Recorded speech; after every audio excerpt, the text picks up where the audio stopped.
कमरे में खामोशी थी। मलिक साहब ने कहा, एक बात हमें नहीं भूलनी चाहिए कि ये कोई आम रॉकेट नहीं है। अगर आम वॉरहेड वाला रॉकेट होता तो वो भारत की दूसरी न्यूक्लियर लेबोरेटरियों में बड़ी आसानी से तैयार किया जा सकता था, और इस किस्म के वॉरहेड वाले मिसाइल भारत तैयार कर भी चुका है। जहां तक न्यूक्लियर रॉकेट का ताल्लुक है, ये दूसरे रॉकेटों से बिल्कुल मुख्तलिफ है। आम न्यूक्लियर रॉकेटों या मिसाइलों के आगे जो एटमी वॉरहेड लगाए गए हैं, उनके एटमी मवाद में हरारत की शिद्दत को एक खास हद तक महदूद किया गया है, ताकि अगर रॉकेट या मिसाइल पाकिस्तान के किसी सरहदी शहर में फेंका जाए तो उसके एटमी असरात, उसकी हरारत की शिद्दत और उसकी एटमी ताबकारी से भारत के अपने सरहदी गांव और करीबी शहर महफूज रहें। लेकिन ये न्यूक्लियर रॉकेट जो डॉक्टर रघुपति की जेर सरकर्दगी तैयार किया जा रहा है, इसके आगे जो दाल के दाने से भी छोटा न्यूक्लियर वॉरहेड लगाया जाता है, उसे फजा में किसी दूसरे मिसाइल या तैयारे से टकरा कर फटना है। चुनाचे उसमें प्लांट किए गए एटमी वॉरहेड में 1,00,000 मिलीग्राम के हिसाब से एटमी मवाद रखा गया है, जिसने फजा में दुश्मन के मुसाफिर बरदार या लड़ाका या बम्बार तैयारे से टकरा कर फटने के बाद सिर्फ इतनी ही हरारत खारिज करनी है जिसकी शिद्दत से तैयारा अपने अमले समेत पिघल कर भाप बनकर उड़ जाए। इस मकसद को हासिल करने के लिए इंतहाई बारीक तरीन टेक्नोलॉजी की जरूरत है, जिसका इस वक्त भारत में सिर्फ डॉक्टर रघुपति ही एक्सपर्ट है।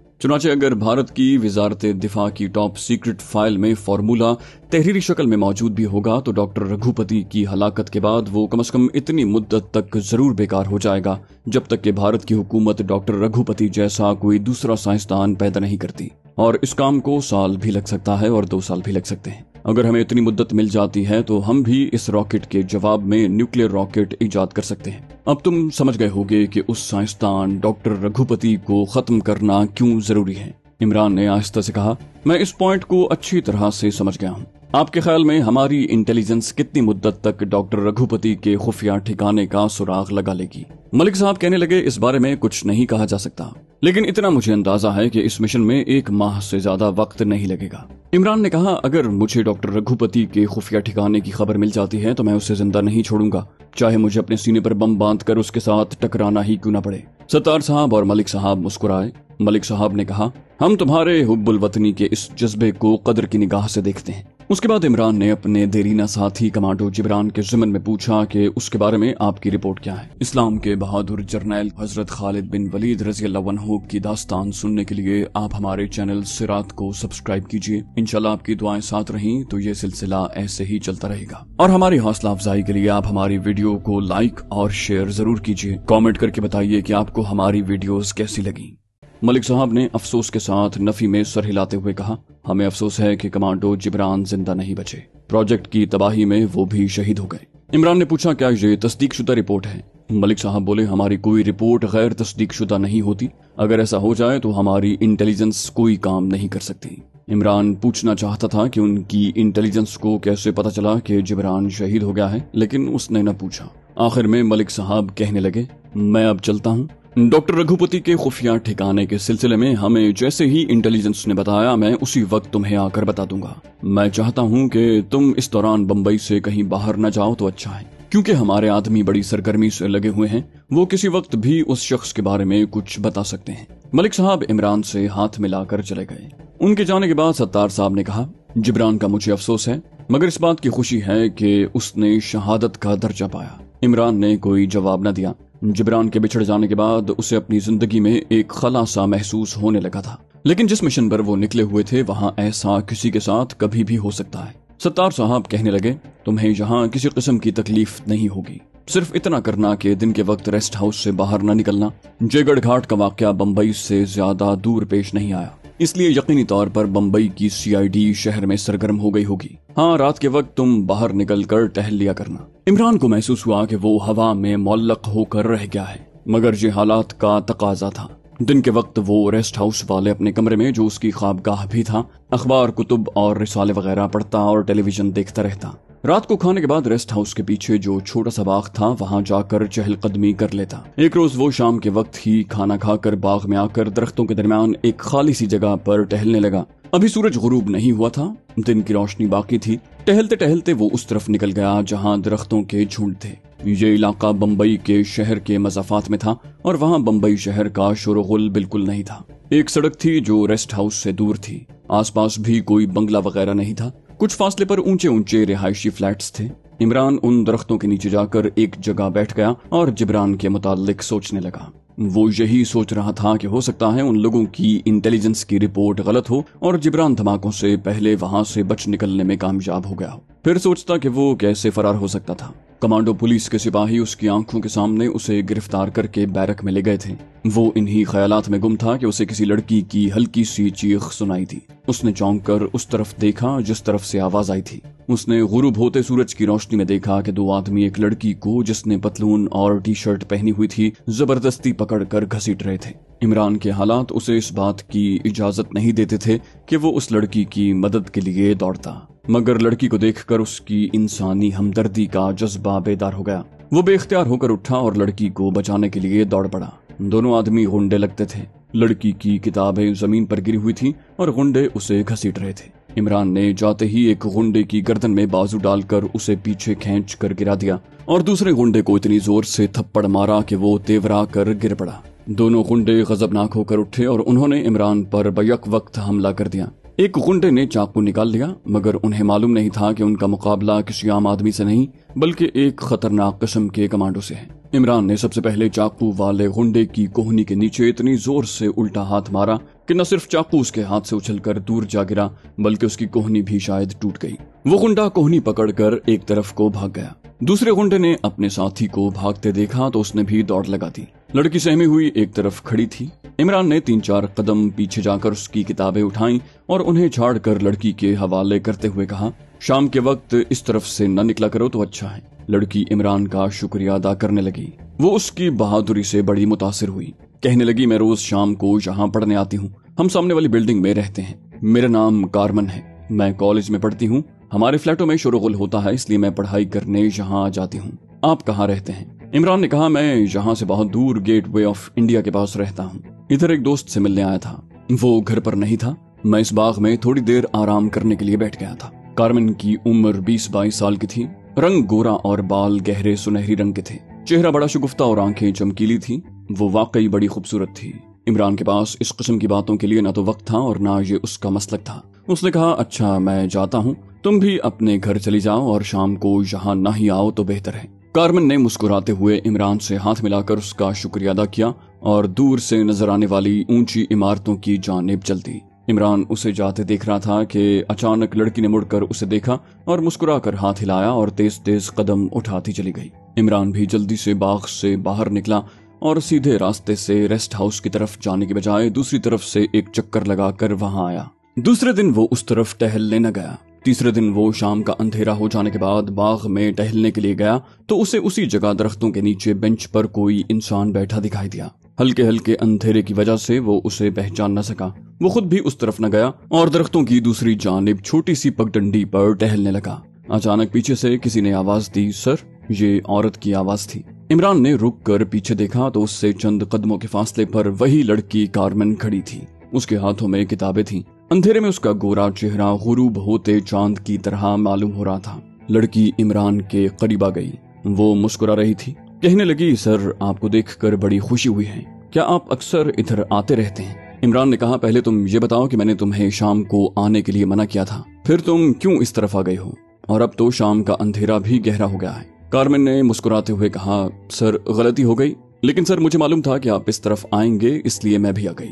عمران اس جملے کے ظاہری اور چھپے ہوئے دونوں معنی سمجھتا تھا، مگر اس کے پاس اس قسم کی باتوں کے لیے وقت نہیں تھا۔ اس نے کہا، ٹھیک ہے کارمن، اب تم گھر جاؤ اور آئندہ شام کے وقت ہرگز گھر سے مت نکلنا۔ یہ کہہ کر عمران وہیں سے واپس ہو گیا۔ اس نے ایک بار بھی پیچھے مڑ کر نہ دیکھا۔ عمران نے ٹہلنے کے لیے اس طرف جانا ہی چھوڑ دیا تھا۔ 2-3 دن وہ ریسٹ ہاؤس سے شام کے وقت بھی باہر نہ نکلا۔ تیسرے چوتھے روز رات کو کھانا کھانے کے بعد ریسٹ ہاؤس کے سامنے کی جانب جو خالی جگہ تھی وہاں آ کر کچھ دیر ٹہلتا رہا، پھر ریسٹ ہاؤس میں واپس آ گیا، لیکن احتیاط کے طور پر اس نے رات کے وقت باہر جا کر ٹہلنا بھی بند کر دیا اور ریسٹ ہاؤس کے عقبی دالان میں ہی رات کے اندھیرے میں کچھ دیر ٹہل لیتا۔ اس طرح 10-15 دن گزر گئے۔ کسی روز رات کو ستار صاحب آ جاتے، وہ 1-1.5 گھنٹہ بیٹھے باتیں کرتے رہتے۔ وہ بھی احتیاط کے پیش نظر روز نہیں آتے تھے۔ ایک دن دوپہر کو عمران اپنے کمرے میں بیٹھا اخبار پڑھ رہا تھا کہ ستار صاحب کا فون آ گیا۔ کہنے لگے، میں آج رات کسی بھی وقت تم سے ملنے آؤں گا۔ صرف اتنا کہا اور فون بند کر دیا۔ ستار صاحب اس قسم کے پراسرار فون کال اس وقت کیا کرتے تھے جب کوئی خاص بات ہوتی تھی۔ इमरान समझ गया कि मलिक साहब की तरफ से कोई खास पैगाम मौसूल हुआ है जिसको सुनाने वो आ रहे हैं।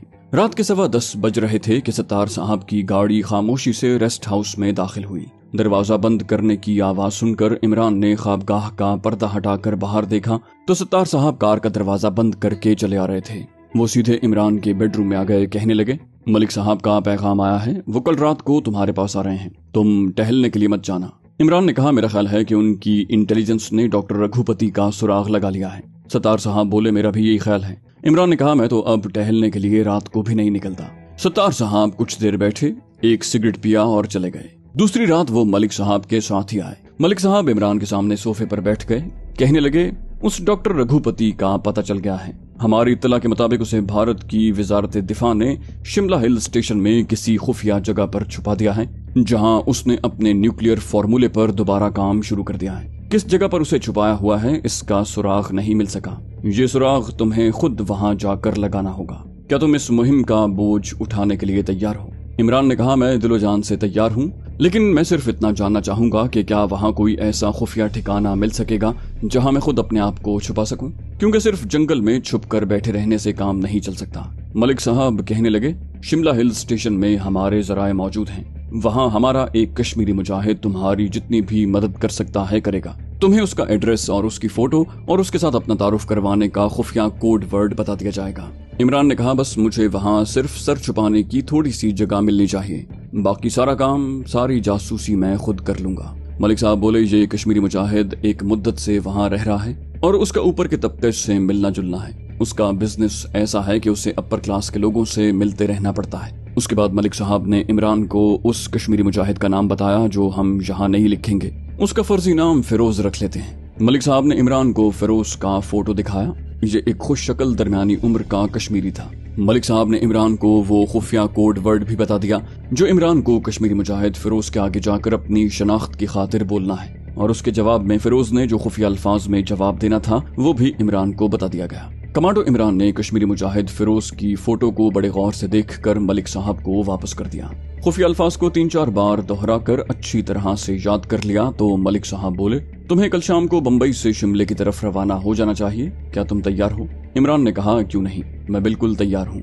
मलिक साहब कहने लगे, ठीक है, कल सुबह तुम्हें वो तमाम चीजें मिल जाएंगी जो इस मुहिम के लिए जरूरी हैं। इमरान को ऐसे महसूस हो रहा था जैसे किसी पुरस्कार कुव्वत ने उसकी तवानाइयों में इजाफा कर दिया है। अगले दिन शाम को उसे बंबई से शिमले की जानिब अपनी नई एडवेंचर सी मुहिम पर रवाना होना था। दिन के 10 बजे सत्तार सेठ ने उसे एक पैकेट ला कर दिया जिसमें इमरान के लिए एक नई गर्म जैकेट थी, एक नस्वारी कलर की ऊनी टोपी और एक लंबा रेनकोट था जो ओवरकोट के तौर पर भी इस्तेमाल किया जा सकता था। सत्तार साहब इमरान को गाड़ी में बिठाकर मार्केट में ले गए, जहां उसने जॉगर शूज की बजाय एक बड़ा मजबूत मगर नर्म इटालियन जूता खरीदा जो शिमले की सर्दी और शिमले के पहाड़ी इलाके में काम आ सकता था। रेस्ट हाउस पर दोनों ने दोपहर का खाना एक साथ बैठकर खाया। सत्तार साहब बोले, तुम बंबई से दिल्ली जाओगे, वहां से तुम चंडीगढ़ एक्सप्रेस के जरिए चंडीगढ़ जाओगे, जहां से दूसरी ट्रेन पकड़कर सूलन से होते हुए शिमले पहुंच जाओगे। शिमले में तुम्हें अपने मुजाहिद फिरोज का एड्रेस बता दिया गया है, वहां तुम उससे मिलोगे।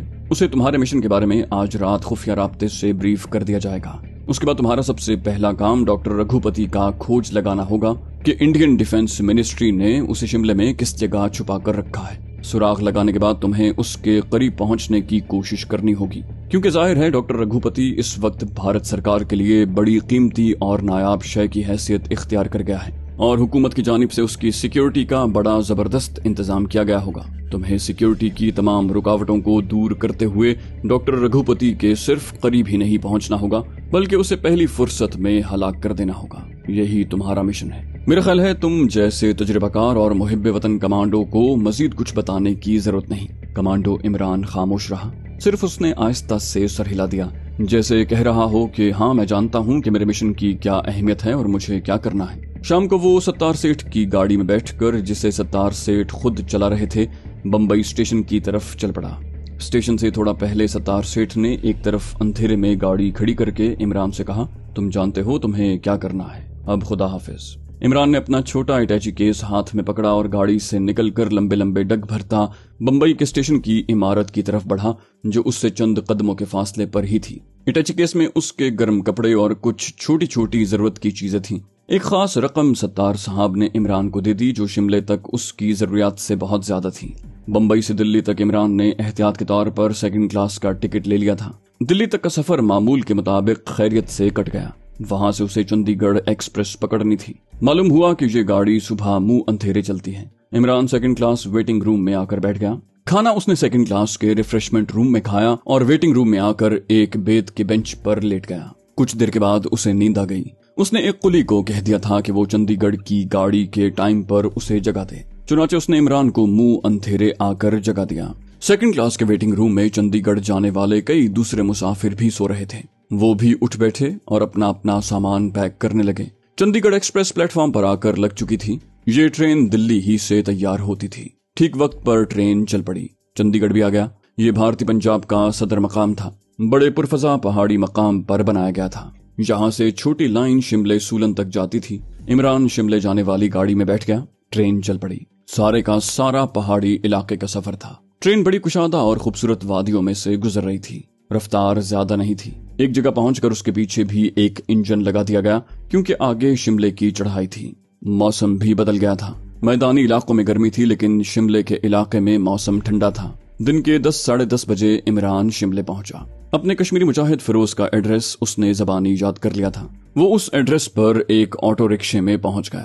مجاہد فیروز اپنے چھوٹے سے مگر بڑے سجے سجائے جدید طرز کے آفس میں موجود تھا۔ اسے خفیہ رابطے سے کمانڈو عمران کے آنے کی خبر مل چکی تھی۔ اسے عمران کے مشن کے بارے میں بھی بتا دیا گیا تھا۔ اسے اس کا پورا حلیہ بھی بتا دیا گیا تھا اور اس کی ایک فوٹو کا اسکیچ فیکس بھی کر دیا گیا تھا۔ اس نے دیکھتے ہی عمران کو پہچان لیا۔ عمران نے بھی فیروز کو پہچان لیا۔ مجاہد فیروز ایک ہندو نام سے کئی سالوں سے بزنس کر رہا تھا اور اکیلا رہتا تھا۔ اس نے اپنے آپ کو برہمچاری مشہور کر رکھا تھا۔ برہمچاری ہندوؤں میں ایک خاص فرقے کے لوگ ہوتے ہیں جو ساری زندگی شادی نہیں کرتے اور کنوارے رہتے ہیں۔ فیروز نے عمران کو کرسی پر بیٹھنے کے لیے کہا۔ اس وقت مجاہد فیروز کے آفس میں ایک سکھ سردار جی بیٹھے تھے جن کے ساتھ مجاہد فیروز کاروباری گفتگو میں مصروف تھا۔ عمران خاموش ہو کر کرسی پر بیٹھا رہا۔ جب سردار جی اٹھ کر چلے گئے تو مجاہد فیروز نے کمانڈو عمران کی طرف دیکھ کر خاص کوڈ جملہ بولا۔ اس کے جواب میں عمران نے بھی خفیہ کوڈ میں جواب دیا۔ یہ کوڈ الفاظ صرف انہی دونوں کو معلوم تھے۔ مجاہد فیروز نے عمران سے ہاتھ ملاتے ہوئے آہستہ سے کہا، میں نے تمہیں پہچان لیا ہے۔ تمہاری تصویر کی فیکس کاپی بھی مجھے مل گئی تھی۔ تم نے بھی مجھے پہچان لیا ہوگا کیونکہ تمہیں بھی بمبئی میں میری تصویر دکھا دی گئی ہوگی۔ عمران نے کہا، جی ہاں، مجھے آپ کی ایک فوٹو دکھا دی گئی تھی۔ مجاہد فیروز بولا، اس کے باوجود کوڈ الفاظ کا تبادلہ ضروری تھا۔ سیکیورٹی کا یہی تقاضا ہے۔ بہرحال مسٹر عمران، تم سے مل کر اور تمہارے مشن کے بارے میں سن کر بہت خوشی ہوئی۔ خدا تمہیں کامیاب کرے۔ ایک بات نہ بھولنا کہ میں یہاں ہندو کی حیثیت سے کئی سالوں سے بزنس کر رہا ہوں۔ کبھی بھول کر بھی مجھے میرے اصل اسلامی نام سے نہ بلانا اور مجھے پرنام ہی کرنا۔ السلام علیکم کبھی نہ کہنا، کیونکہ تم بھی یہاں ایک بھارتی ہندو کے بھیس میں ہی رہو گے۔ عمران نے کہا، آپ فکر نہ کریں، مجھے اس قسم کی باتوں کا تجربہ ہو چکا ہے۔ فیروز نے کہا، بڑی اچھی بات ہے۔ جہاں تک تمہاری رہائش کا تعلق ہے تم میرے ساتھ نہیں رہو گے۔ شملے سے سولن جاتے ہوئے راستے میں یہاں سے 1.5-2 میل کے فاصلے پر پہاڑی کے دامن میں نئے فلیٹس بنائے گئے ہیں۔ تم وہاں ایک فلیٹ کرائے پر لے کر رہو گے اور یہ ظاہر کرو گے کہ تم شملے میں بزنس آفس بنانے کے امکانات کا جائزہ لینے آئے ہو۔ تم اپنا بزنس بھی وہی بتاؤ گے جو میرا بزنس ہے تاکہ تمہارا مجھ سے ملنے کا ایک جواز پیدا ہو جائے۔ باقی تم بہتر سمجھتے ہو کہ تمہیں کس قسم کی حفاظتی تدابیر اختیار کرنے کی ضرورت ہے۔ میں اپنا ڈائریکٹ فون نمبر تمہیں دے دوں گا، اپنے فلیٹ کا بھی اور اپنے آفس کا بھی۔ تم جب چاہو مجھ سے فون پر بات کر سکتے ہو۔ سولن روڈ کالونی میں کئی فلیٹ خالی پڑے ہیں۔ میں اپنا منشی ہری رام تمہارے ساتھ کر دیتا ہوں، وہ تمہیں ایک فلیٹ کرائے پر لے دے گا۔ مجاہد فیروز نے کاؤنٹر کی دراز میں سے کچھ کرنسی نوٹ نکال کر عمران کو دیے اور کہا، اس میں سے 1 ماہ کا ایڈوانس کرایہ ادا کر دینا۔ ان فلیٹوں میں فرنیچر اور ٹیلی فون وغیرہ کی سب سہولتیں موجود ہیں، تمہیں کوئی چیز خریدنی نہیں پڑے گی۔ سولن روڈ پر وہیں ایک ریستوران ہے، وہاں سے تم کھانا بھی کھا لینا۔ آج کی رات تم وہیں آرام کرنا، کل تم سے فون پر رابطہ کروں گا اور مشن کے سلسلے میں باتیں کل ملاقات پر ہوں گی۔ تو دوستو، یہ تھی ہماری آج کی ایپیسوڈ۔ امید کرتے ہیں آپ کو ہماری کہانی پسند آئی ہوگی۔ جانے سے پہلے اس ویڈیو کو لائک کیجیے اور شیئر کرنا مت بھولیے۔ کامنٹ کر کے ہمیں بتائیے کہ آپ کو ہماری ویڈیو کیسی لگی، اور اگر ابھی تک آپ نے اس چینل کو سبسکرائب نہیں کیا تو اسے سبسکرائب کیجیے اور بیل آئیکن دبا کر آل نوٹیفیکیشنز آن کر لیجیے